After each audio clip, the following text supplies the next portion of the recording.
अच्छा, एक चीज़ और बताइए शहादत अवान साहब, चूँकि आप जो इंटीरियर की एक कमेटी है सेनेट के अंदर, आप उसका एक अहम हिस्सा हैं।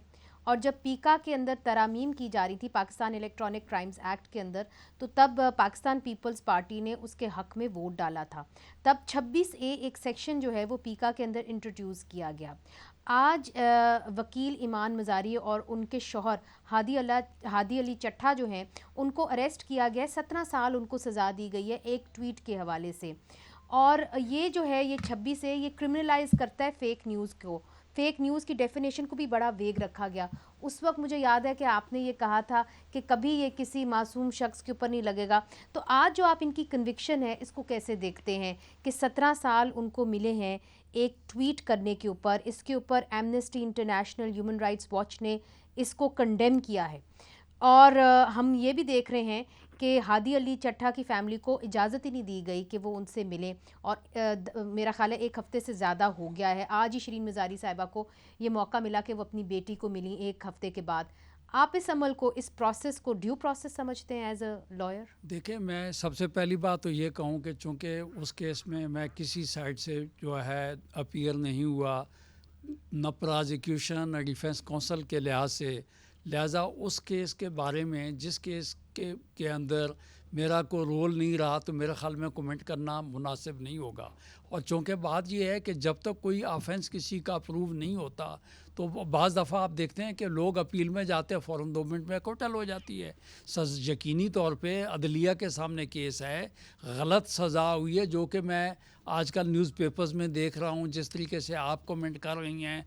और 2 वकील हैं, अगर उन्होंने उनके ख़िलाफ़ किसी किस्म की कोई चीज़ है तो अपील में डेफिनेटली उनका केस शायद सुप्रीम कोर्ट में भी है, उनको इंसाफ मिलना चाहिए।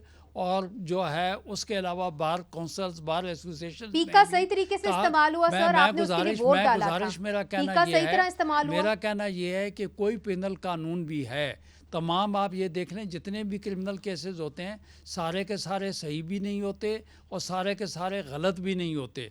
तो मेरा कहना ये है कि इतनी बड़ी सज़ा जो है, मैं आपको गुजारिश ये करूं कि पीका के तहत इतनी बड़ी सज़ा बासियत वकील मैं कहता हूँ नहीं होनी चाहिए थी। ये सख्त किस्म का, अगर कोई इस किस्म का कानून है तो वो जो है आज़ादी राय जो है, मेरे ख्याल में उस पर कतगन लगने की बात जो है उसके मुतरादिफ होगा। लेकिन ये जो स्पेसिफिक केस की आप बात कर रहे हैं, चूँकि 2 वकला जो कि कानून के रखवाले हैं, अगर उनको सज़ा हुई है तो फिर ये देखना ये होगा कि क्या अदलिया ने ये फ़ैसला जो है जानिबदारी से किया है और उनके ख़िलाफ़ उनको क्यों सज़ा हुई है। इसमें मेरा ख़्याल में ये मुतालबा होना चाहिए कि इनकी अपील जल्द से जल्द सुनी जाए ताकि उनको इंसाफ मिल सके।